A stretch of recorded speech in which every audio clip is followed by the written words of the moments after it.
Bom, pessoal, meu nome é Amanda Piontekowski, para quem está chegando agora, tá? Eu sou aqui do canal Orientação do Alto, onde eu ensino e oriento e passo informações sobre astrologia, principalmente, mas também simbolismo, visão sistêmica, cartomancia, teologia, várias outras coisas que eu entendo e vou ensinando, porque eu não tenho capacidade de fazer outro canal.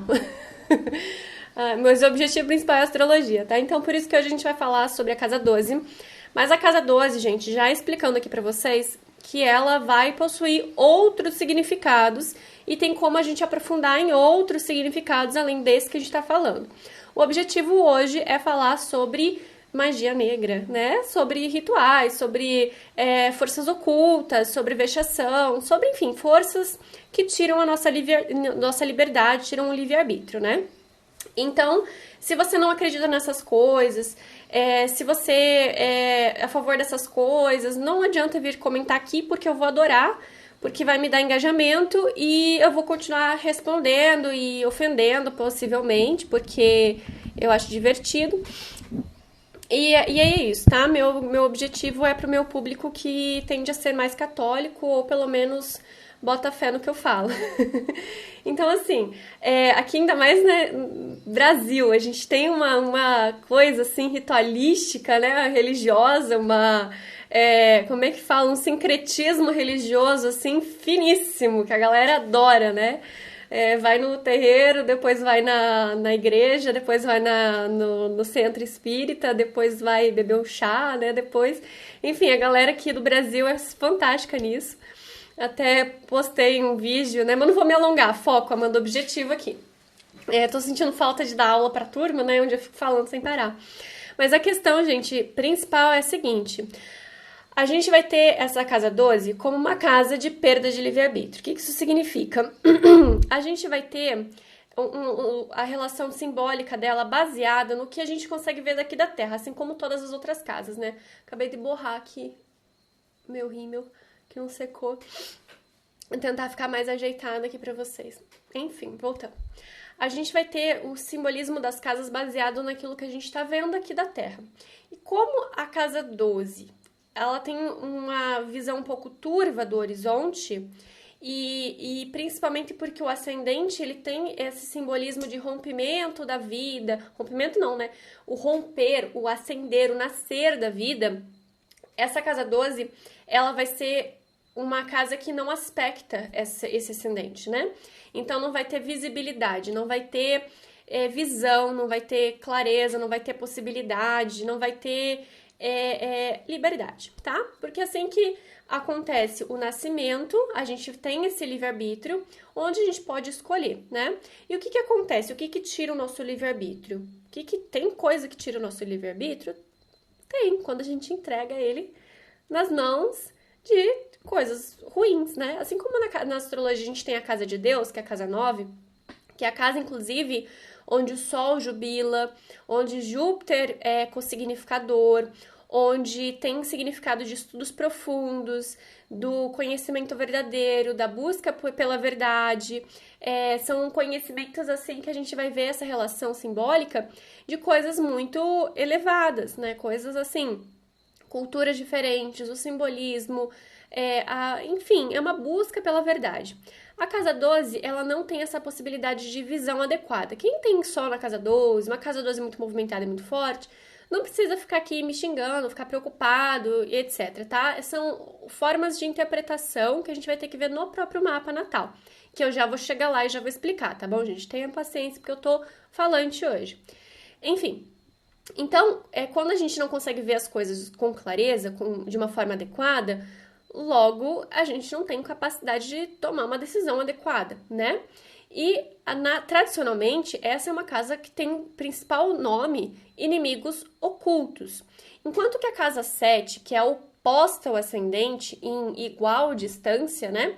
É chamada de inimigos declarados, ou seja, aquilo que a gente tem consciência, aquilo que a gente tem às vezes uma espécie de rivalidade, ou até mesmo o cônjuge, porque tem essa relação de igualdade, né, na relação. Enfim, são alguns simbolismos ali, né, que a gente vai ter essa relação, essa correspondência. Até tive um insight maravilhoso aqui. Gente do céu, preciso anotar. Vocês vão ter que dar um avançar aí, porque eu não sei editar vídeo, gente. Eu sempre faço no fluxo aqui e vai.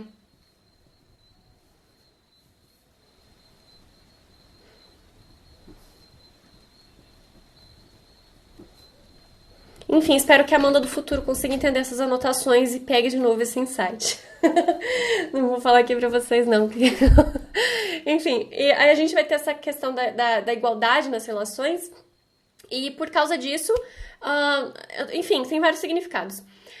É declarado, é evidente, é visível, né? A gente tá na nossa frente e não nas nossas costas, que seria a casa 12, tá? Então, essa casa 12, que tem esse simbolismo de coisas difíceis, todo mundo vai ter contato, porque a gente tá na matéria, mas a gente tem relação com forças espirituais, né? O próprio, independente do que você acredita, é só começar a pesquisar, você começa a ver que existe, né? Acreditando ou não, existe. A próprio mito, né? Mito, entre muitas aspas aqui, né? A própria história original fala a respeito de Lúcifer, que não gostava da privilégio, do quanto Deus ama os seus filhos, né, nós, e por conta disso ele é o príncipe do mundo, né, e por causa disso ele está tentando, né, na tentação mesmo, né, a corromper. E, na verdade ele acha que vai demonstrar a verdadeira natureza do ser humano, mas na verdade ele quer corromper a natureza do ser humano, né. Enfim, nem sei se vou publicar esse vídeo que tá muito forte, mas enfim. E aí, o que acontece? A gente vai ter essa casa 12 com essas forças, esses significados. Só que algumas pessoas parece que têm mais facilidade, mais atração, ou até mesmo recebem mais provações, mais tentações do que outras. Outras parece que assim, tem uma facilidade imensa e gigantesca e só vai e pronto, né? E o que acontece? Depende da relação, principalmente, entre esse regente dessa casa 12 e o regente do seu ascendente. Porque aqui a gente vai ter uma espécie, aqui é a parte teórica, tá, gente? Dignidades essenciais. Dignidades essenciais é o que dá força a um planeta. Então, se ele tá forte e ele ainda tá num signo que não dá força pro regente da 12, e o regente da 12 tá sob o domínio de alguma dignidade do regente do ascendente, ótimo, a pessoa tende a ter facilidade. Se tá ao contrário, tende a ter dificuldades, né? Tende a ter um pouco mais de provações, mais situações, né? Tem alguns casos também que esse regente da 12, ele tá nessa dignidade do regente, ou por triplicidade também conta, enfim, do regente do ascendente. Então, quando a pessoa ela sofre algum tipo de ataque espiritual, ou é mandado algum tipo de ataque espiritual, como se a força que foi enviada, né, a entidade, as circunstâncias, gostasse da pessoa e não quisesse fazer algum mal para ela e acaba acolhendo ela. Eu já vi que vários casos assim, é fantástico ver isso no mapa, gente, fantástico. E assim como Deus ama todos, mas tem uma certa predileção ou por uns ou por outros, né, esse é um assunto bem tabu de ser falado, mas tem, tá, gente, só vocês começarem a estudar aí teologia, estudar os santos e tal, né? A gente vai ver isso. O pé rachado também tem, tá? E, assim, alguns são concordantes, então, tanto o pé rachado quanto Deus vai gostar muito de uma pessoa, vai ter assim, mas gostar entre muitas aspas, né? Porque quer capturar ou quer chegar nessas almas, entende? Espero que vocês estejam entendendo, porque, enfim, quando eu falo para um público específico, né, e é um assunto que eu nunca abri para cá, eu sempre falo muito disso em aula, mas, enfim, né, eu resolvi falar sobre isso. Deus que me ajude, né, porque é difícil a gente, né, falar sobre essas coisas aqui e um público bem maior, eu não sei como é que vai ser a receptiva de vocês, e é um assunto um pouco complexo para eu resumir numa aulinha de YouTube, né. E, da mesma forma, se você quer saber de uma questão específica e pontual, porque volta e meia, quem acompanha aqui provavelmente já tenha passado por essa situação, principalmente se você é morador do Rio de Janeiro ou Bahia, né? Alguém fez algum trabalho pra mim? Alguém fez alguma macumba pra mim? Na linguajar mais corriqueiro, né? Tem como ver pela astrologia horária, tá? No caso também do regente da 12 e o regente do ascendente, tá? Se há algum tipo de aspecto principalmente a conjunção, né? Mas se algum tipo de aspecto provavelmente foi feito. E no caso também dessa jogada de recepção, vai ver se vai ser afetado ou se tem alguma possibilidade de prejudicar você ou não. Porque também tem a relação da nossa própria proteção espiritual, do qual tipo de força que a pessoa está utilizando, da própria, enfim, graça divina de repente te livrar da situação ou não, né? Enfim, tem várias possibilidades das suas práticas e condutas, até porque os mandamentos, eles não são para você ser salvo, é só para você se proteger, tá? Só o básico para você se proteger, que mesmo cumprindo os mandamentos a gente não sabe se a pessoa vai ser salva ou não, entende? Porque é só o básico do básico, tá, gente? E ainda assim, olhe lá, né? É você tá em estado de graça ali, com os sacramentos em dia, a confissão no caso também, né? Vai te dar conceder uma proteção espiritual. Inclusive, se a pessoa realmente está nessa proteção espiritual benéfica, é difícil até ver carta, tá? É difícil. Por isso que é muito fácil ver de x, y, z ao quadrado de qualquer um que me pergunta, porque a maioria não está. Então, é como se tivesse um rompimento ali dessa proteção. E as forças ocultas também tem, tá, gente?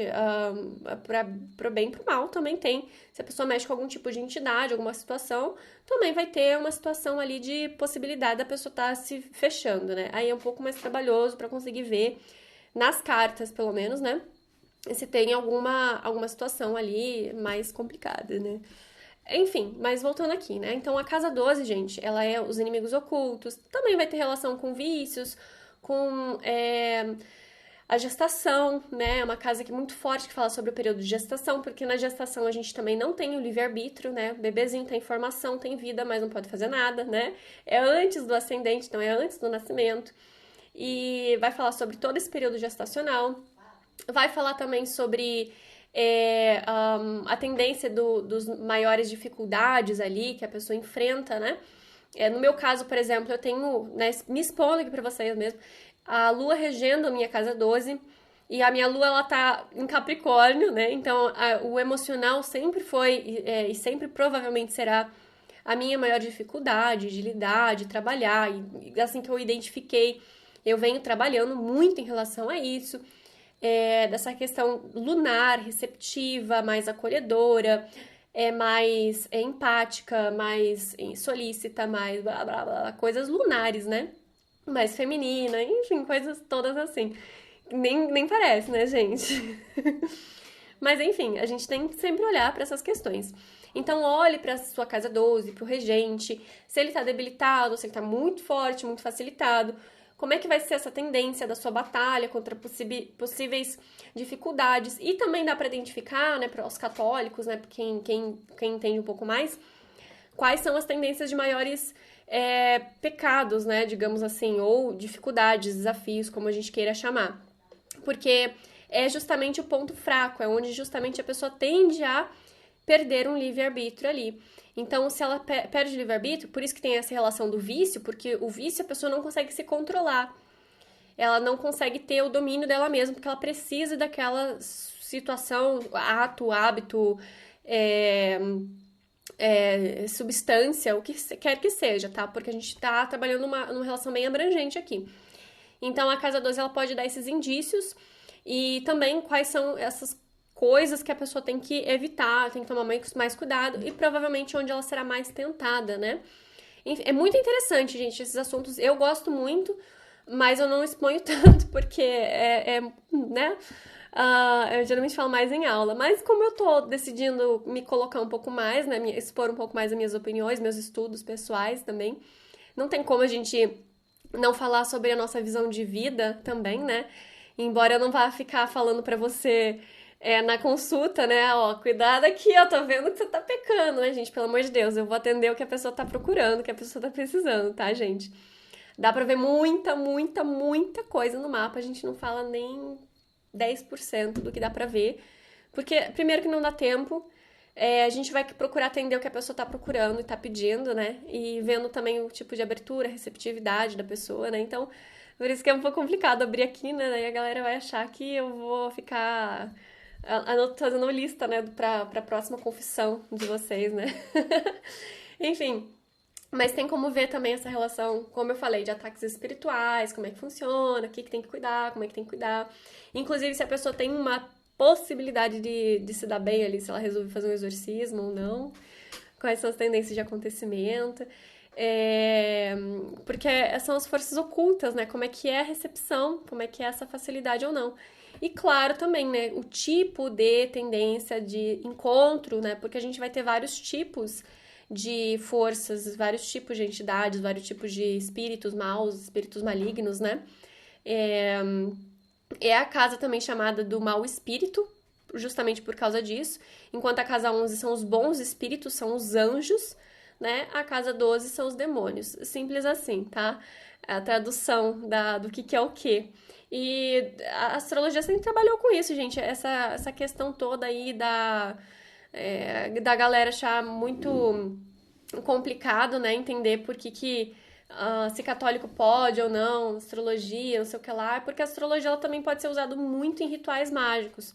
E durante muito tempo ela era, assim, idolatria total e muita impossibilidade ali, né? Muito usado de uma forma leviana e ruim, né? Tirando o livre-arbítrio. Então era um excesso ali de forças ocultas e forças ruins. Então, pela prudência, a igreja resolveu proibir, né, o uso disso, não necessariamente da astrologia, mas da necromancia, sim, numerologia também, tá escrito nos concílios, tá? E qualquer tipo de contato com os mortos ou previsão, no sentido de tirar o livre-arbítrio, tá, gente? Porque mesmo que a gente consiga ver tudo isso, a gente tem a nossa liberdade de escolha, né? A gente pode ter a liberdade de fazer o que a gente quiser e não simplesmente aceitar e ficar no fatalismo, né? Por isso que é interessante, é uma ferramenta muito interessante. Bom, bem pouquinho, bem introdutório sobre a Casa 12. Eu espero que seja um conteúdo que vocês consigam compreender, que seja interessante para vocês. Se vocês gostam desse tipo de conteúdo, deixa aqui nos comentários. Se você não gosta, você pode assistir outros vídeos aqui do canal, tá? Fica à vontade. Não deixa de curtir, comentar e colocar playlists minhas pra tocar pra eu atingir o número de visualizações pra eu conseguir monetizar o canal. Obrigada, gente! E tem também a promoção da análise, tá, gente? Eu vou estender ela até o dia 10 de novembro, porque entre eclipses e eleições, né, meu coração tá, assim, a flor da pele a 1000 por hora. Então, até dia 10, tá? Eu tô estendendo essa possibilidade de fazer análise. E tem também a astrologia do eclipse, gente, porque a gente tem 4 eclipses todo ano. Então, por favor, o link tá aqui embaixo na descrição para você se atualizar sobre os eclipses e como identificar eles no mapa de vocês e o que significa, tá bom? Agora sim, gente, até a próxima!